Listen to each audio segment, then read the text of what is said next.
14h30, 15h30, l'heure du crime sur RTL. Jean-Alphonse Richard. Elle a quand même été massacrée, puisque la fin de sa vie, c'est quand même d'avoir reçu 16 coups de couteau dans la tête. Inutile de vous dire que les parents, lorsqu'ils ont découvert la scène et leur fille, la tête explosée, la réaction qu'ils ont pu avoir. Bonjour, Caroline Pierson était sourde et muette. Depuis l'enfance, elle ne s'exprimait que dans le langage des signes ou par de petites notes écrites. En 2016, elle a été sauvagement tuée dans son appartement. Un crime sans témoin, sans bruit et au mobile incertain. Son meurtrier présumé, Gérald Descamps, est lui aussi sourd et muet. Le 19 novembre 2020, il a été jugé coupable et condamné à 20 ans de prison pour avoir volontairement ôté la vie de Caroline. Il a toujours expliquant sans prononcer un mot lors des interrogatoires puis lors du procès qu'il n'était pas l'auteur du crime, même si le meurtrier appartient bel et bien, c'est la certitude des enquêteurs, à la communauté des sourds-muets. Un monde du silence qui va être exploré pendant des mois par les policiers. Caroline Pierson, une femme de 47 ans, y comptait la plupart de ses amis et quelques amants. Gérald Descamps se dit innocent. Il doit être rejugé à partir du 22 novembre 2021 devant la cour d'assises. A-t-il vraiment tué Caroline, victime d'une erreur judiciaire ou pur menteur dans ce monde de signes?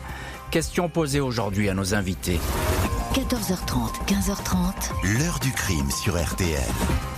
Aujourd'hui, dans l'heure du crime, l'affaire Caroline Pierson. Cette femme sourde et muette a toujours mené une existence discrète. On ne lui connaissait pas d'ennemis jusqu'à ce qu'on la retrouve massacrée dans son appartement. Ce samedi 31 décembre 2016, à 15h50, les policiers du commissariat de Saint-Quentin, dans l'Aisne, sont appelés après la découverte d'une femme retrouvée morte dans son appartement au 18 de la rue Boileau, une résidence du quartier Europe. La victime s'appelle Caroline Pierson, 47 ans, sourde et muette depuis la naissance. C'est son père, Jacques Pierson, qui a découvert le drame. Il avait pour habitude de dialoguer par SMS avec sa fille. Il a reçu le dernier, le 28 décembre, puis plus rien. Il s'est donc inquiété. En pénétrant dans l'appartement, il a aperçu de nombreuses traces de sang sur les murs du salon. Il a trouvé Caroline inanimée sur le sol à l'entrée de la salle de bain. La victime gisait ici sur un drap blanc vêtu d'un legging et d'un soutien-gorge, la tête en partie recouverte d'un sac poubelle. Il y a beaucoup de sang sur les murs et sur les coussins du canapé. Le légiste note 16 plaies distinctes et profondes, des coups portés par un instrument tranchant au visage et au crâne de la malheureuse, comme s'il s'était tout simplement agi de la défigurer. L'arme du crime est introuvable. Une hémorragie cérébrale aurait provoqué le décès, qui serait intervenu la veille au soir, 30 décembre. Les policiers notent que l'appartement n'est pas en désordre, à l'exception de la chambre à coucher. Ici, une armoire est ouverte, elle a été fouillée. Le sac à main de Caroline Pierson, son trousseau de clés, son téléphone portable et sa carte de crédit ont disparu. Qui en voulait à ce point à Caroline Pierson au point de s'acharner sur elle? Son père, Jacques, était en relation constante avec sa fille. Il l'avait vue lors des fêtes de Noël. Elle n'avait évoqué aucun problème particulier, aucune menace. Elle était égale à elle-même. Malgré son handicap, Caroline était totalement autonome. Elle avait longtemps travaillé comme agent d'entretien dans des organismes publics et des sociétés privées, avant de mettre récemment sa vie professionnelle entre parenthèses. La victime était une figure bien connue de la communauté des sourds-muets. Elle comptait dans ce monde l'essentiel de ses relations, de ses amis et des hommes qui avaient traversé sa vie. Laurence, sa sœur, précise ainsi que Caroline fréquentait depuis 4 ans un autre malentendant, Patrick D. Un homme qui n'avait jamais été violent à son égard. Patrick devait même la rejoindre chez elle le 30 décembre au soir pour passer ensemble le dernier week-end de l'année. Patrick D, 52 ans, pourrait donc être la dernière personne à avoir vu vivante Caroline Pierson. Un détail intrigue les policiers. L'étude de la téléphonie laisse penser que l'homme a coupé son portable la nuit du crime. L'ami de Caroline vit d'ordinaire à Lille. Il venait la voir à Saint-Quentin tous les week-ends, mais c'est à Mer-les-Bains, une station balnéaire de la Somme, qu'il est finalement localisé. Il s'est rendu chez un couple d'amis qui l'ont vu débouler le 31 décembre vers midi, lendemain du crime, donc sans bagage.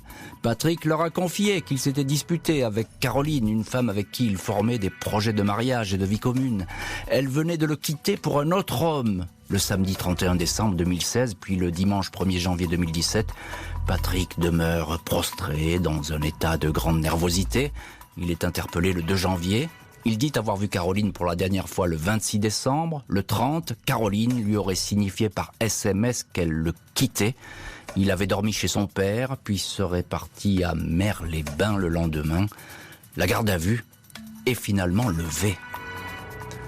Et voilà donc pour le début de cette affaire dans le monde du silence, chez les sourds-muets, avec cette scène de crime particulièrement violente. On en parle tout de suite avec notre premier invité, Roger-Marc Moreau. Bonjour. Oui, bonjour. Merci beaucoup d'être l'invité de l'heure du crime. On vous connaît bien dans ce studio. Vous êtes criminaliste et vous vous occupez de beaucoup d'affaires, et notamment des cold cases, des cas non résolus, ou encore d'autres affaires où vous essayez de rétablir une vérité qui est parfois un petit peu tordue, ou comme ça qui s'échappe. Qu'est-ce qu'elle dit, cette scène de crime, Roger-Marc Moreau ? Il y a des indices importants. On s'est acharné sur cette victime. Ça semble démontrer déjà, effectivement, qu'il y avait pas seulement la volonté d'agresser cette personne, par exemple, pour la voler, mais véritablement quelque chose d'autre, de plus passionnel. Il s'agissait donc de la volonté de la massacrer, et non pas simplement de mettre fin à ses jours. Ce que vous dites par là, c'est qu'il y a quelque chose de passionnel, c'est ça, hein ? À coup sûr. On a le sentiment que, voilà, on est venu vraiment pour... Et la personne qui a effectué ce geste, forcément, il y avait du sang partout. Sur les murs, partout. Elle devait avoir des traces de sang sur lui, sur ses vêtements, dans son véhicule automobile ou sur son scooter si jamais il en avait un. Voilà, tout ça sont des éléments qui sont manquants dans cette affaire. Est-ce qu'on trouve des empreintes ? Est-ce qu'il y a On trouve de nombreuses empreintes parce que cette femme avait beaucoup d'amis, notamment des amants. Elle en avait plusieurs et elle avait eu donc des relations avec son petit copain, avec qui elle qu'elle comptait épouser, d'ailleurs. Ils avaient prévu qu'elle va effectivement mettre fin à leur relation la veille de sa mort, le soir même. Elle va mourir, mais elle aurait mis fin à cette relation en envoyant un SMS. Et on retrouve par exemple les empreintes et l'ADN de cet homme partout, même sur ses vêtements, ce qui est d'ailleurs normal. Sous-vêtements. Oui. Mais on retrouve également son ADN sur les sacs poubelles. On retrouve, il y a des traces un petit peu partout dans cet appartement.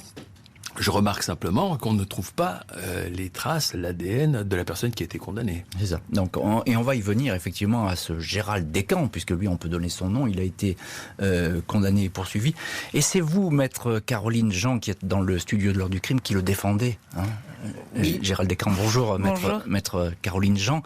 Vous êtes l'une des avocates donc de Gérald Descamps. On va parler de Gérald Descamps dans les chapitres qui arrivent. Je voudrais qu'on s'arrête un petit peu sur Patrick D.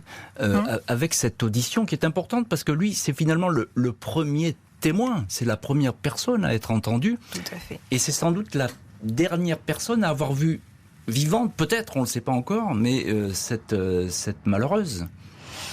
En tout cas, Patrick, lui, dit qu'il n'est pas venu le 30 décembre. Ça. Il dit qu'elle lui envoie un SMS de rupture, alors qu'effectivement, il est prévu qu'il vienne sur Saint-Quentin, et que ce SMS de rupture le contraint à rester à son domicile.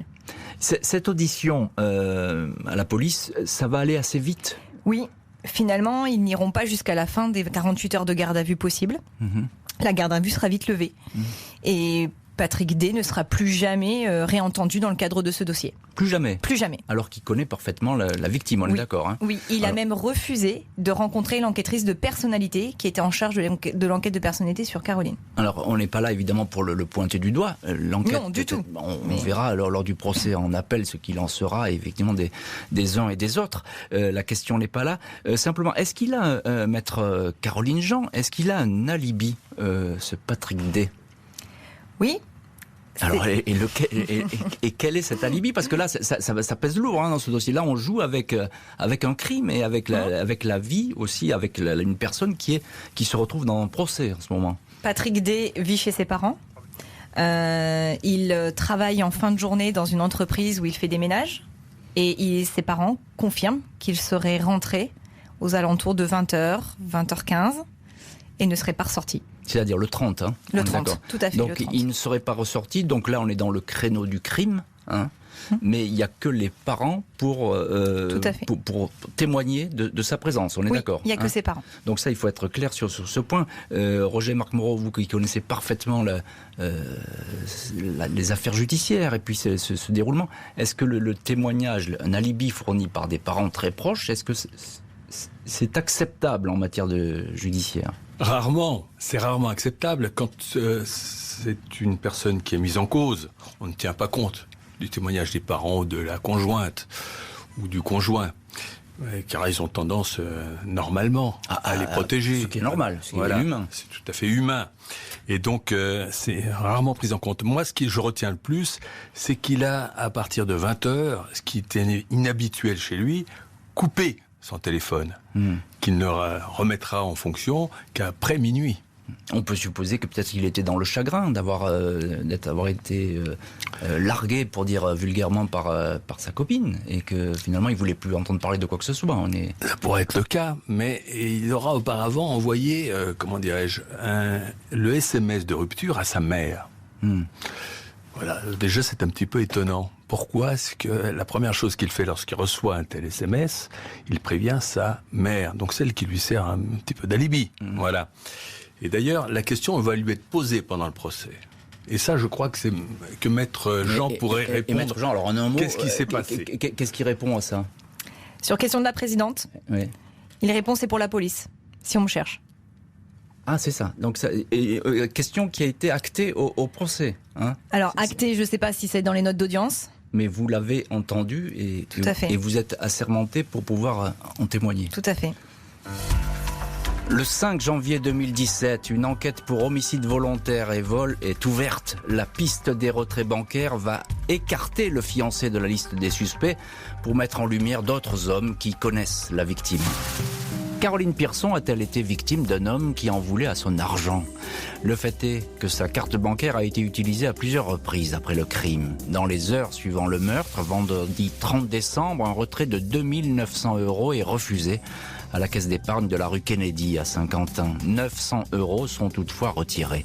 Le 3 janvier au matin, des retraits successifs de 1 400 et 40 € sont effectués dans divers établissements. Le 6 janvier, la fameuse carte est avalée au distributeur de la caisse d'épargne du boulevard Alexandre Dumas. La vidéosurveillance fait apparaître lors d'un retrait la présence d'une silhouette masculine non identifiable, ainsi que celle d'un scooter avec un carénage rayé de blanc et de noir, un 2 roues TNT Motor largement présent dans cette petite ville de l'Aisne. Il a été diffusé à pas moins d'une 50aine d'exemplaires. Aucune trace d'effraction sur la porte de l'appartement. Caroline Pierson a de toute évidence ouvert à un homme qu'elle connaissait et en qui elle avait confiance. La liste de ses amis masculins, qui ont parfois été ses amants au fil des années, est passée en revue, notamment un petit groupe de surmuets, Didier, Laurent, Nicolas et David, qui échangent régulièrement des SMS avec elle. L'un d'entre eux, Laurent, intéresse particulièrement les enquêteurs. La veille du drame, 29 décembre, il a échangé 6 SMS avec Caroline et 8 le lendemain. Il était à Saint-Quentin et n'a plus échangé aucun message à partir du 30 décembre en fin d'après-midi. Le numéro de téléphone d'un deuxième homme revient également dans les relevés, un certain Gérald Descamps, 46 ans. Dans les années 80, il était interne au centre d'éducation pour jeunes sourds d'Arras, établissement fréquenté par Caroline Pierson. Il a la réputation d'être un coureur invétéré de jupons. La police relève que Descamps a déjà un passé judiciaire chargé. Il a été condamné pour violence sur son ex-femme qui était enceinte. Caroline n'avait a priori pas de relation suivie avec cet homme. 4 mois avant le drame, elle l'a même supprimé de sa liste d'amis sur Facebook. Sur l'ordinateur de la victime, les policiers retrouvent toutefois une photo de Gérald Descamps, ainsi qu'un article d'un journal local relatant sa condamnation à Saint-Quentin pour violence sur son ex-femme. Descamps figure encore sur une vidéo datant du Nouvel An 2009, sur laquelle il danse avec Caroline en lui posant les mains sur les fesses. Le sourd-muet est propriétaire d'un scooter qui pourrait correspondre au modèle figurant sur les images de vidéosurveillance. Descamps se serait-il montré trop pressant avec Caroline, qui semble-t-il s'en méfier et le tenait à distance. Dans l'attente d'autres expertises, notamment celle de l'ADN, l'intéressé est convoqué au commissariat. Il dément calmement toute agression. Il n'a rien à voir avec ce crime. Après quelques heures d'interrogatoire, il est relâché. Aucune charge ne pèse sur lui. Et on va voir que la situation de Gérald Descamps va changer, va évoluer, notamment après les expertises ADN qui vont peser très lourd. On va en parler dans le chapitre suivant. Maître Caroline Jean, vous êtes l'une des avocates de Gérald Descamps. Qui est cet homme qui apparaît dans le paysage et déjà, comment il apparaît, puisqu'il n'est pas fatalement un proche de la victime? Alors non, il n'est pas proche de Caroline Pierson, ils se connaissent de longue date. Il faut savoir que Saint-Quentin est une petite ville, que la communauté des sourds et muets se rassemble et se connaissent tous. À cette période-là, Gérald Descamps est célibataire, effectivement. Et quelques mois avant la date du décès de Caroline, Caroline et lui avaient repris quelques petits contacts éparses et elle lui avait même présenté son compagnon de l'époque. Et qui est cet homme alors? Parce que je l'ai dit, il a déjà été condamné par le passé. Voilà, ça arrive, mais il a pas un passé qui prêche pour lui, a priori. Alors, il n'a pas un passé qui prêche pour lui, mais un passé très ancien. C'est un homme en 2016 qui est totalement sans histoire, qui est salarié en contrat à durée indéterminée dans la même usine depuis plus de 8 ans, qui a 2 enfants avec effectivement une compagne dont il est séparé et une sœur qu'il fréquente un petit peu, mais voilà, c'est quelqu'un qui n'a pas une vie très saccadé en tout cas. Oui, c'est ça. Donc il travaille. Il travaille en équipe, donc soit du matin, soit d'après-midi dans une usine à côté de Saint-Quentin. Il est parfaitement intégré. Parfaitement, sachant que c'est quelqu'un qui a toujours travaillé en milieu ordinaire, c'est-à-dire que malgré son handicap, il n'a jamais travaillé en CAT. Il a toujours travaillé dans des usines avec des personnes entendantes, sans difficulté. Est-ce qu'il a besoin d'argent, Gérald Descamps? Parce que là, il y a une question clé, question clé selon les enquêteurs, puisqu'il y a ces retraits d'argent, donc fatalement on est venu voler la carte bleue de la victime, et puis pour pouvoir en profiter et faire des achats, je ne sais pas. C'est effectivement l'un des gros points de ce dossier, c'est de savoir si oui ou non Gérald Descamps était un dépensier invétéré, parce que dans son passé, quand il était marié avec sa première épouse, il était joueur. Il était joueur et... des jeux d'argent, etc. Alors essentiellement des jeux de grattage. Ouais, c'est ça. Voilà, des jeux de grattage, un peu de tiercé, un peu de rapido. Et il avait été placé sous curatelle renforcée, ce qui est toujours le cas. Hein. La mesure existe toujours à ce jour. Et cette mesure de protection avait été ordonnée parce que quand il a été séparé de sa première épouse, il jouait beaucoup, il n'arrivait pas forcément à faire face à ses charges courantes, à régler ses loyers, etc. C'était pour lui éviter de trop dépenser. Exactement. Hein, tout simplement. Exactement. Cette curatelle. C'est pas parce qu'il maîtrise pas du tout non, quoi que ce soit. C'était pour l'aider à gérer son budget. Donc ce qui arrive effectivement sur des personnes, notamment des personnes parfois qui sont surendettées, on a ce qui n'était pas son cas. Hein. Voilà, qui n'était pas son cas. Roger Marc Moreau, criminaliste et qui connaissait parfaitement cette affaire, vous la suivez.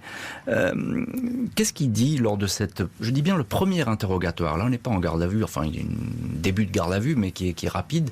Qu'est-ce qu'il raconte? Il dit je ne suis pas allé chez Caroline. Pourquoi est-ce qu'il dit ça, puisqu'on verra que c'est un mensonge?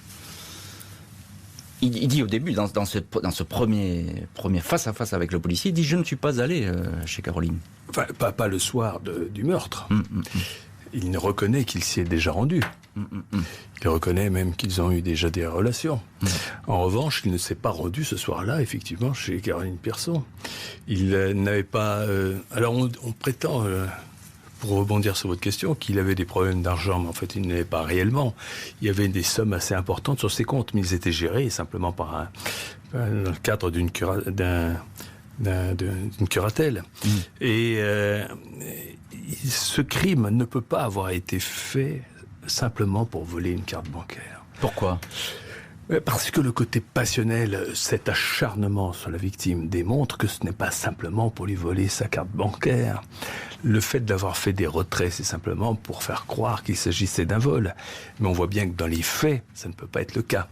Parce qu'on aurait pu facilement lui voler sa carte autrement, je veux dire. C'est-à-dire, c'est ça que vous voulez dire, Roger Marc Moreau. On aurait pu l'étrangler simplement, ou simplement la frapper. Déjà pas mal. Prendre la carte. Mais là, on l'a massacré. Voyez-vous la différence ? Ça démontre vraiment un côté passionnel derrière. Donc il faut chercher ailleurs qu'un simple vol. Et ça, c'est la mission que vous êtes confiée, Roger Marc Moreau, et vous aussi, Caroline Jean, d'aller chercher peut-être la vérité ailleurs. Encore un mot, Caroline Jean, il y a cette histoire de scooter.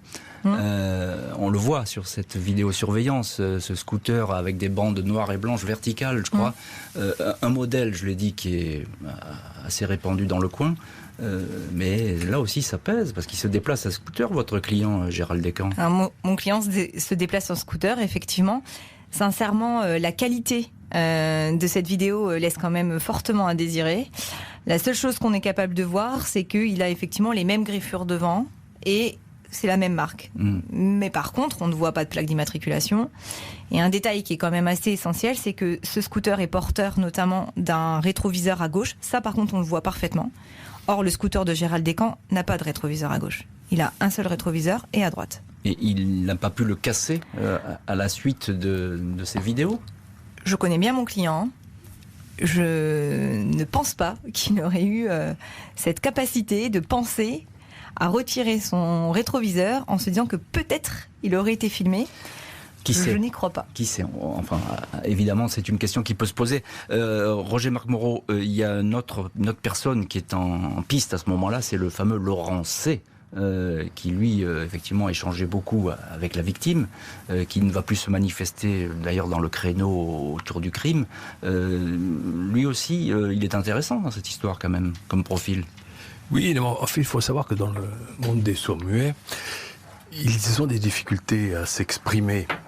Et par conséquent, ils compensent par des énervements et parfois des gestes violents. Et on a pu le constater avec mon associé lorsque nous avons fait des auditions. Et par conséquent, la plupart d'ailleurs des gens qu'elle fréquentait, lorsqu'ils avaient une compagne, ont eux-mêmes déjà été condamnés dans le cadre d'affaires de violence conjugale. 2 hommes vont finalement retenir l'attention des enquêteurs et en premier lieu Gérald Descamps, désigné comme un témoin de premier ordre, voire un suspect par les expertises ADN. Le 19 janvier 2017 au matin, Gérald Descamps est interpellé chez lui. Son appartement est perquisitionné et on le conduit ensuite sur son lieu de travail, l'usine d'emballage de carton Ondulis à Rouvroy-Morcourt. Le but de ce déplacement, sous bonne escorte, est de constater avec quels outils le manutentionnaire travaille, savoir si un instrument acéré de l'atelier aurait pu servir à trucider Caroline Pierson. Rien de probant n'est retrouvé. Descamps est placé en garde à vue. Il dément avoir approché récemment Caroline. Quand les policiers lui apprennent que son ADN figure sur la carte bancaire de la victime, avalée par un distributeur, le témoin change de version. Il dit l'avoir revue chez elle le 12 ou le 13 décembre. Il venait lui-même de recevoir une nouvelle carte bancaire et l'avait comparée à celle de Caroline en la prenant en main, ce qui expliquerait une trace ADN. Les policiers sont persuadés que Gérald Descamps, addictif au jeu d'argent et placé pour cette raison sous curatelle, aurait extorqué la carte bancaire de la victime pour pouvoir assouvir sa passion du jeu. Il dément farouchement. Il n'a jamais rien volé à Caroline, n'est jamais rentré dans sa chambre ni dans sa salle de bain. On ne le croit pas. Il est mis en examen pour meurtre et placé en détention. 9 mois plus tard, 4 octobre 2017, c'est au tour du sourd-muet Laurent C. d'être placé en garde à vue. Son sperme a été retrouvé sur le devant et à l'intérieur de la culotte que portait la victime ainsi que sur son soutien-gorge. Laurent C. indique qu'il avait des relations sexuelles régulières avec Caroline. Ils étaient amants depuis 1995.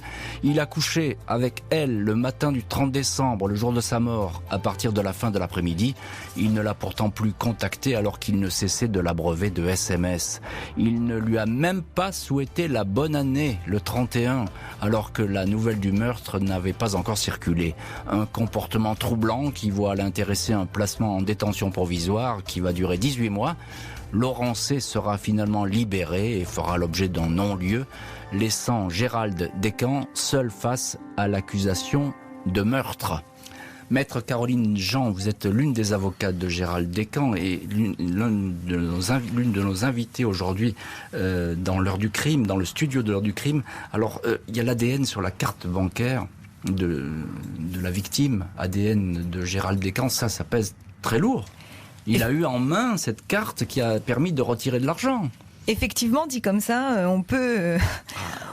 Oui, sauf que moi j'ai envie de vous poser une seule question. Savez-vous où et en quelle proportion il y a son ADN sur cette carte bancaire ? Vous allez me le dire, cher maître.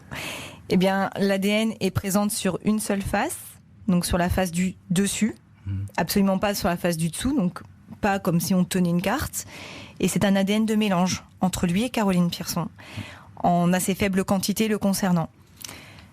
Et on ne retrouve pas d'autres ADN sur cette carte ? Aucune. Une carte qui a été avalée dans le distributeur, c'est comme ça qu'on la récupère. Et comme vous l'avez précisé tout à l'heure, qui a quand même été utilisée un certain nombre de fois, puisqu'il y a 3 jours où la carte est placée dans un distributeur avec des tentatives infructueuses et des tentatives fructueuses. Donc la carte a été quand même retirée, remise à plusieurs reprises dans des distributeurs. Roger Marc Moreau, on en revient toujours à cette question de l'argent. Vous dites, vous, que Gérald Descamps, il n'avait pas besoin d'argent, il en avait sur son compte, même s'il était sous curatelle. Oui, moi j'ai rencontré les patrons des bistrots, enfin des PMU dans lesquels il allait jouer. Tous m'ont dit, il ne jouait pas avec excès ces derniers temps. Il jouait de manière raisonnable, simplement quand il touchait sa paye. C'était pas un joueur invétéré comme on l'a voulu le décrire. Il jouait, mais pas de manière modérée, disons.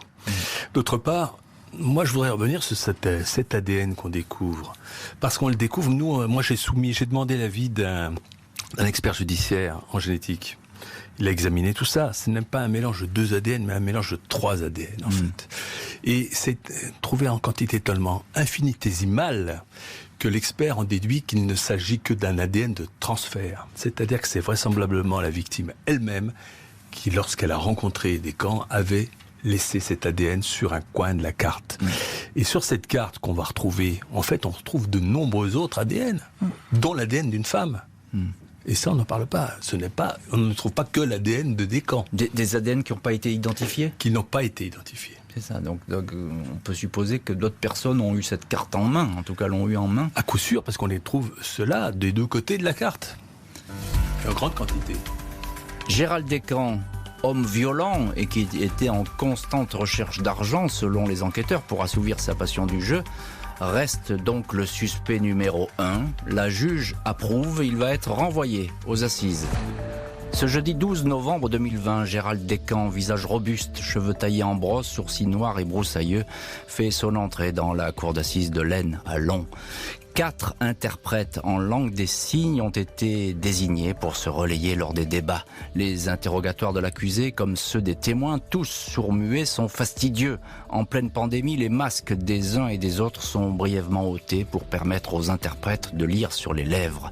L'avocat de la famille Pierson estime que Descamps n'a cessé de s'adapter aux questions des enquêteurs et de la juge d'instruction. Il n'a ainsi pas reconnu tout de suite une relation sexuelle avec la victime la veille de sa mort. Lui qui affirmait dans un premier temps n'avoir pas franchi le seuil de l'appartement, y est donc bel et bien passé. On retrouve son empreinte ADN sur un plaid retrouvant le canapé et sur une cuillère à café. Ces empreintes ne sont toutefois pas détectées sur le corps et dans la chambre, sur la fameuse carte bancaire sur laquelle figure son ADN. Descamps précise désormais, le sac de Caroline était posé sur la table et en passant il est tombé. J'ai aidé Caroline à tout ramasser. Lors des 5 jours de procès, Gérald Descamps est incapable de livrer son emploi du temps précis le soir du meurtre. Il dit être sorti de chez lui vers 13h30 pour aller faire un tiercé. Il a bu quelques whisky, il est rentré vers 18h30 et s'est écroulé sur son canapé. Il n'a pas d'alibi. Le fait que son téléphone borne boulevard Kennedy vers 23h16 dans le secteur où la carte bancaire de la victime a été utilisée emporte la conviction des jurés. Le 18 novembre, Gérald Descamps est condamné à 20 ans de prison. L'avocate générale avait requis 25 ans. Maître Caroline Jean, l'une de nos invitées aujourd'hui dans l'heure du crime, je précise que vous êtes l'une des avocates de Gérald Descamps et vous le défendez avec Maître Marion Borin et Maître Jérôme Crépin. Dans quel état d'esprit est Gérald Descamps à ce procès? Alors il y a tout de même des éléments qui pèsent lourd contre lui. C'est par exemple son téléphone qui borne dans le quartier où l'argent a été retiré. Le téléphone borne 30 minutes après le retrait. Ça me paraît quand même relativement long. Et Gérald Descamps n'a jamais servi d'explication puisqu'il disait très clairement qu'il ne se souvenait pas de ce qu'il avait fait au cours de cette soirée. Il a juste expliqué que peut-être c'était un vendredi. Le vendredi, sa curatelle lui mettait son argent sur son compte bancaire, donc il allait retirer au distributeur. Et peut-être que ce soir-là, il est ressorti pour aller chercher une pizza ou un kebab dans le quartier des 4 colonnes. Donc c'est comme ça qu'il l'appelle puisqu'il y a 4 colonnes sur un rond-point. Et ce quartier des 4 colonnes est effectivement une parallèle à la rue Kennedy. C'est ça. Et il y a également, alors parmi les éléments qui pèsent lourd, il y a également l'ADN évidemment sur cette carte de crédit, mais on en a beaucoup parlé. Et puis le fait qu'il revienne sur ses propos, il dit qu'il n'est pas allé chez Caroline, mais finalement il y est allé. Ils ont eu une relation sexuelle, il le dit pas tout de suite. Il s'en mêle un peu les pinceaux, votre client quand même. Alors. Vous savez, c'est très compliqué pour un sourd et muet de s'expliquer. Il y a la barrière du handicap, clairement, et de l'interprétation. Il ne suffit pas d'être interprète en langue des signes pour que votre interlocuteur vous comprenne. Ça, c'est très important. Et Monsieur Descamps, il a été confronté à ça tout au long de l'instruction, parce qu'il ne comprenait pas forcément le sens des questions qu'on lui posait. Quand on lui demande s'il a été chez Caroline Pierson, il dit que oui, qu'il l'a rencontrée. Pour lui, rencontrer... Et ensuite dire qu'il a été chez elle, c'est pas forcément mentir. Il a été en contact avec elle. Quand on lui pose la question de savoir s'il a été chez elle, il dit oui, elle m'a présenté son copain de l'époque, Patrick. Effectivement, là où je vous rejoins, c'est qu'il attendra qu'on lui dise qu'on retrouve son sperme sur cette couverture pour qu'il reconnaisse avoir eu une relation sexuelle avec elle. Mais pourquoi il le dit pas tout de suite? Ça serait plus simple. Ça serait plus simple, mais en même temps, je me dis, est-ce que d'entrée de jeu, quand vous êtes placé en garde à vue, vous venez reconnaître que vous avez eu des relations sexuelles avec une personne qui vient d'être sauvagement assassinée? Je suis pas certaine. Roger-Marc Moreau, criminaliste, il n'y a pas que Monsieur Descamps qui est un petit peu dans la ligne de mire des enquêteurs à un moment donné. Il y a beaucoup de personnes qui ont gravité dans cette affaire. Il y a énormément de gens qui auraient pu être l'auteur de cet homicide. Et par conséquent, la police, en quelque sorte, les enquêteurs avaient trop de suspects. Et ils n'avaient pas... On a vu que certains n'avaient pas d'alibi, d'autres avaient un mobile. Descamps n'avait pas de mobile réellement, il n'avait pas non plus spécialement d'alibi, mais il n'empêche qu'il n'y a pas de raison qu'on l'interpelle plus lui qu'un autre. Peut-être parce qu'on a aperçu au loin sur une caméra de vidéosurveillance un scooter qui pouvait correspondre au sien, mais il n'y avait pas le fameux rétroviseur. Il est peu probable que s'il est su qu'on pouvait relever la présence du vélomoteur, il l'ait laissé d'ailleurs à cet endroit. Donc tout ça ne sont pas des éléments de preuve. Donc ça a été un petit peu l'accusé par défaut. Faute de trouver un véritable coupable, on s'est focalisé sur Descamps. Alors ça, c'est votre théorie et c'est votre avis et on l'écoute et on le respecte. Maître Caroline Jean, encore un mot. Laurent C, il a passé lui plusieurs mois en détention provisoire. Est-ce qu'on a trouvé des éléments chez lui lors des perquisitions, puisqu'il y a eu toute une série de perquisitions qui ont été faites? Alors, la perquisition de chez Descamps et la perquisition de chez Laurent est quand même très très différente. Par exemple, Laurent C indique qu'il fait des travaux à l'époque. Aucun outil n'est pris. Aucun outil n'est placé sous scellé. Par contre, chez Monsieur Descamps, on a pris énormément de choses. On a pris ses outils, on a pris ses vêtements, on a pris son scooter, on a tout pris. En tout cas, une chose est certaine, c'est que Laurent, à l'époque, la seule chose qui diffère de Gérald, c'est cette absence d'ADN sur la carte bancaire. C'est la seule chose qui diffère.